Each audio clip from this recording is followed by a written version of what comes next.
Hello everyone, चलिए इस question को डिस्कस करते हैं। क्या है, an object of mass 40 kg raise to a height of 5 metre. कोई ऑब्जेक्ट है 40 kg का, ठीक है, तो इसको एक हाइट तक रेज किया जा रहा है, कितना, 5 मीटर तक रेज किया जा रहा है।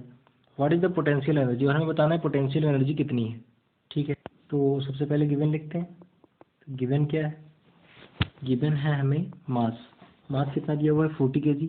तो mass m is equal to 40 kg, ठीक है। और हमें क्या गिवन है, हाइट। हाइट क्या है, हाइट हमें गिवन है 5 मीटर, ठीक है। और हमें क्या पता है, और है acceleration due to gravity G क्या है, 9.8 मीटर पर सेकंड स्क्वायर। फाइंड क्या करना है हमें, पहले पोटेंशियल एनर्जी है ना। तो ईपी पोटेंशियल एनर्जी हमको क्या करनी है, फाइंड करनी है। तो क्या होता है पोटेंशियल एनर्जी, पोटेंशियल एनर्जी क्या होता है, EP is equal to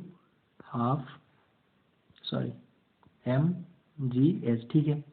M हमें कितना दिया हुआ है 40, इंटू जी कितना दिया हुआ है 9.8, इंटू एच कितना दिया हुआ है, एच दिया हुआ है 5, है ना। हाइट क्या है, डिस्प्लेसमेंट, तो वही हाइट है। तो इसको जब तीनों को मल्टीप्लाई करेंगे तो क्या आएगा, तो ये हो जाएगा 1960। ये क्या आएगी हमारी पोटेंशियल एनर्जी, कब, जब इसको हम मैक्सिमम 5 मीटर की हाइट पे लेके जाएंगे, ठीक है। तो ये आ गई हमारी, ये भी क्या है, जूल में। अब हमें बताना है कि if the object is allowed to fall, find the kinetic energy when it is half way down. तो अगर मान लीजिए कि इसको यहाँ से अब फॉल कराया जाता है और ये हाफ क्या है, नीचे आ गया है, तो इस टाइम पे इसकी क्या होगी, काइनेटिक एनर्जी कितनी होगी। तो जब ये हाफ वे डाउन होगा, क्या होगा, हाफ वे डाउन, तो इसकी काइनेटिक एनर्जी भी क्या हो जाएगी, पोटेंशियल एनर्जी में कन्वर्ट हो जाएगी। जो पोटेंशियल एनर्जी हो काइनेटिक में, तो ऊपर से जब आ रहा था तो पोटेंशियल एनर्जी क्या हो रही थी, काइनेटिक एनर्जी में कन्वर्ट हो रही थी। आधा आया है तो आधी पोटेंशियल एनर्जी क्या होगी, काइनेटिक एनर्जी में कन्वर्ट हो जाएगी। तो ये क्या हो जाएगा, हाफ पोटेंशियल एनर्जी ईपी, है ना। मतलब जो आधी क्या थी पोटेंशियल एनर्जी, अब काइनेटिक एनर्जी में कन्वर्ट हो चुकी है। तो वहाँ तक इसकी अब काइनेटिक एनर्जी हमें बतानी है। तो बस क्या करना है अब हमें, हाफ, हमें पता ही है ई काइनेटिक क्या हो जाएगा, हाफ, और ईपी पोटेंशियल एनर्जी कितनी है हमारी 1960।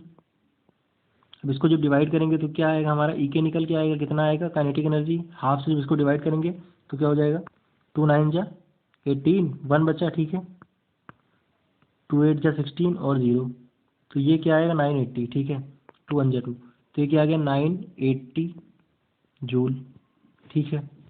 ये आया 980 जूल। ये तो ये था हमारा आंसर, ठीक है। उम्मीद करते हैं आंसर आपको समझ में आया होगा। कोई प्रॉब्लम है तो आप कमेंट सेक्शन में पूछ सकते हैं। Okay, thank you.